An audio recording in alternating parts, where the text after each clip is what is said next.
So experiment time out here today. Let me show you what I'm doing.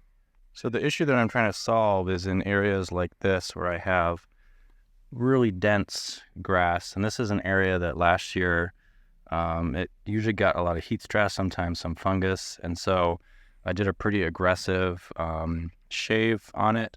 And then I did a dethatching, pretty aggressive dethatching. I added topsoil and then I reseeded it. And I think I overseeded it. Meaning I seeded it too much, not just that I put in more seed.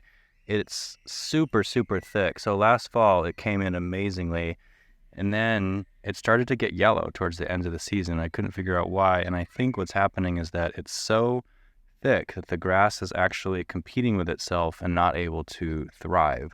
That's one of the downfalls or the pitfalls of seeding too much. That's my theory anyway. Because this yellowing does kind of happen when you seed, even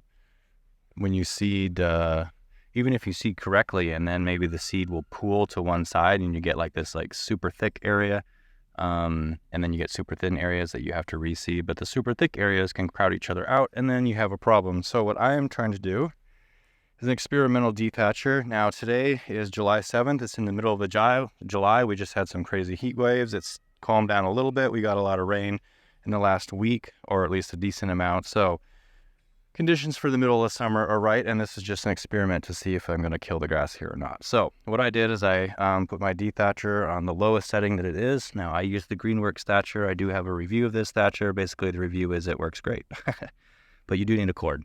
And so I just went over this. I did not shave this. I decided to spare it the agony of that. Maybe I should, I don't know. But anyway, it's definitely quite a bit thinner. I can actually get down to the ground now.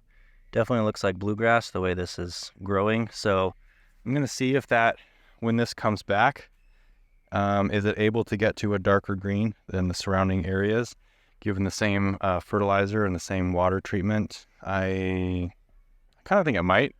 Bluegrass, especially when it gets thick, really needs to be like kind of calmed down and chopped up a little bit so that new growth can come in and be green. So the thing is, like, I thought like this yellow area, you can kind of see it just barely. This was an area renovation. New grass does kind of look a brighter green. And I thought like, oh, well, it'll just mature and then it will look darker, but it hasn't really done that. And like I showed you, it's super thick. So we'll see what happens with this strip. And then I also did that in an area that I didn't renovate.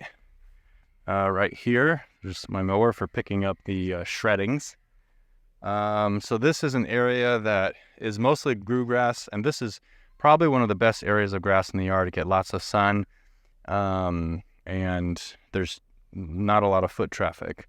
So when the grass is really growing well, this area looks good, and right now it looks okay. I cut it kind of short yesterday.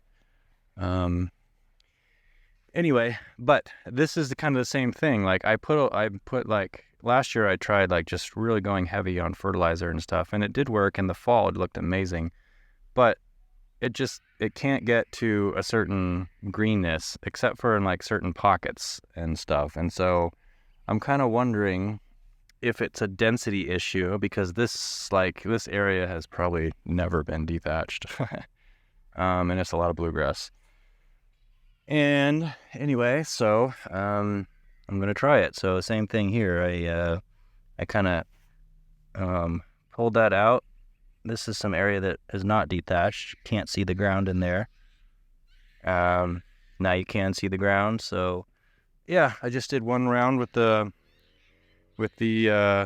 or one strip with the dethatcher. I actually went over it twice. Lowest setting, and we'll see how these strips progress.